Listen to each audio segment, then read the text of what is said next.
Coming up in this video, I show how to press out your bushings, clean up rusty old parts, press in new bushings, paint your control arms, and then install everything on an 88 Fiero. Don't forget to like, comment, subscribe, and hit that notification bell. I'll still respond to every comment that I get.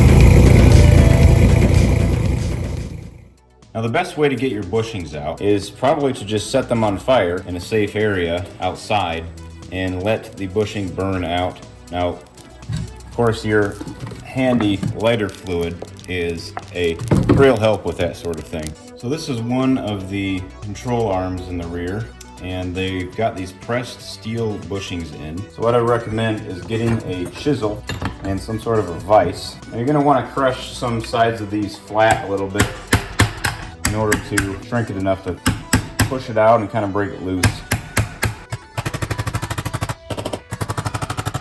Now you're not going to want to use a cutting wheel or a Sawzall to get these off because you don't want to damage the surface of the rod end on the inside.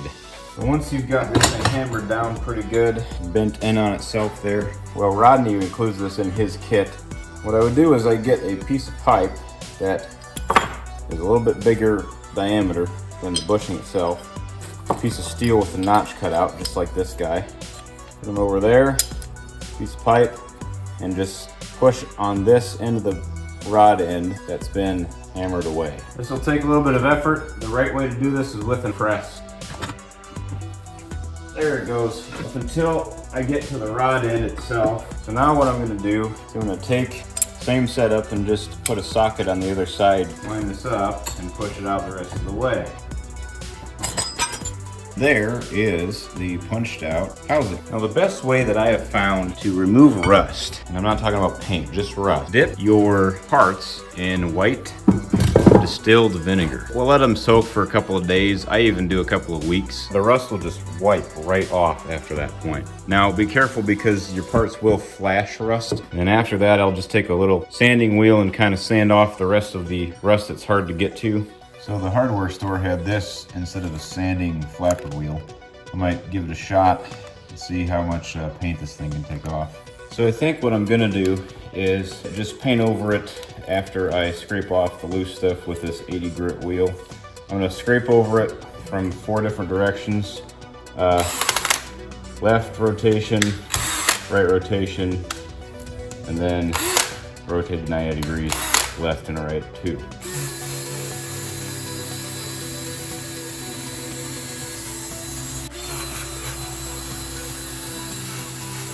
Well, I would say this is a bit of a flop. It is 80 grit, it's the roughest they had, and it might get a lot of loose stuff off really quick, so it's good for that, but it just does not knock off the paint. Now you're gonna wanna take some sanding wheels and clean off the insides of where the bushings mount on the rod ends of the control arms real good. Rodney Dickman decided to include some sandpaper wheels. There's one that's 40 by 25 millimeters. That 80 grit, and the other one is 30 by 25 millimeters, and it's also 80 grit. And then when you're ready to press in your new bushings, you're going to want to use what Rodney Dickman recommends is aluminum anti-seize lubricant, which has oils and aluminum inside. Now try not to get this on the rubber bushing. That might eat away the rubber after a while. Just keep it on the steel surfaces here. If you don't want to use anti-seize, or if you don't have a steel bushing to press in, which I don't think you can buy non-steel ones anymore for this car, I would recommend putting some P80 on them that doesn't eat the bushings. Don't use some sort of a oil-based lubricant.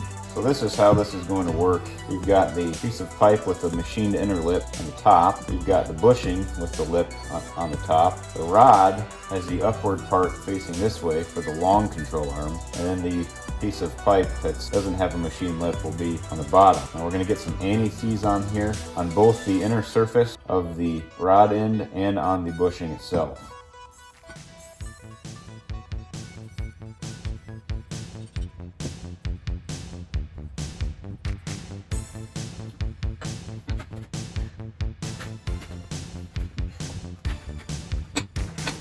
That's how it's done. This end with the lip went all the way down and it sticks out a little bit on the other side. Now Rodney's kit comes with two different types of smaller looking bushings. He says that the four with the taller rubber go into the adjustable length. There are two different types of pipes with a insert on the inside. The deeper one will go on the one with the taller rubber.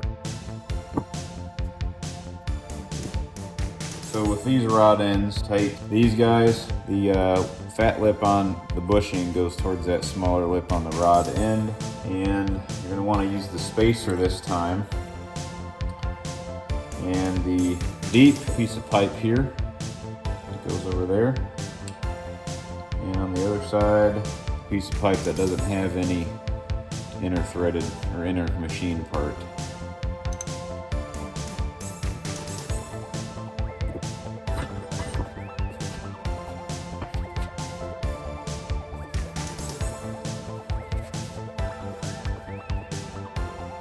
Last, we've got the non-adjustable link. Same process, except this time we don't use a spacer and we use the other machine piece of pipe that doesn't have as deep of an inner groove.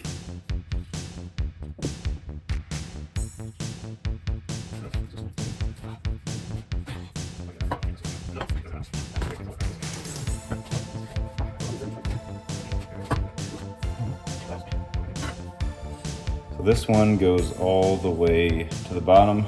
This poor vise isn't really designed for this, and it's a little bit grittier than when it started. I should have probably put some anti-seize because I would have prevented this maybe.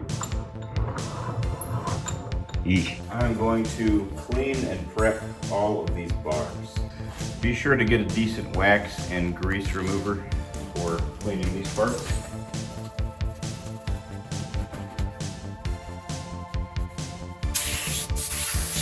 So I really like Valspar. Be sure to read the instructions on the can. I'm going to prime and paint this. I'm just going to use whatever black paint I've got. You could probably go with an automotive paint though. So when you're painting, always shake the can up real good. And make sure before you start spraying, make sure your hand is at least moving to get a good even coat. You're going to want to do a lot of light coats.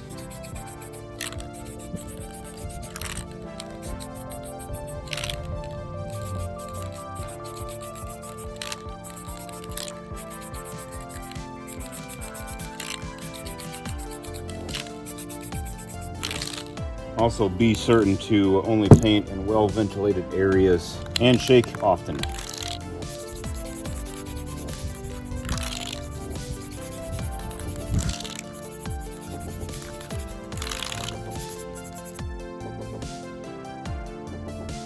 So a lot of primers say to sand it after you're done.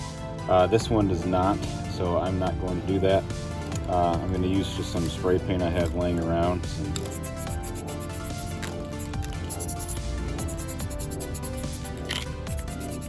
You might notice some bugs could land in it. If you're doing something that you want to keep really nice, then I wouldn't do it outside. After the paint dries, you might want to actually remove these. They dry to the touch within about an hour.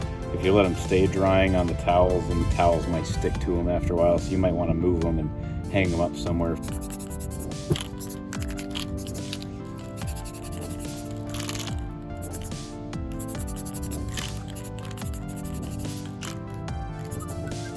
Sometimes with the lid, you're supposed to hold these cans upside down and spray till it runs clear. Not with this type, but some types, or else you might clog the paint cap.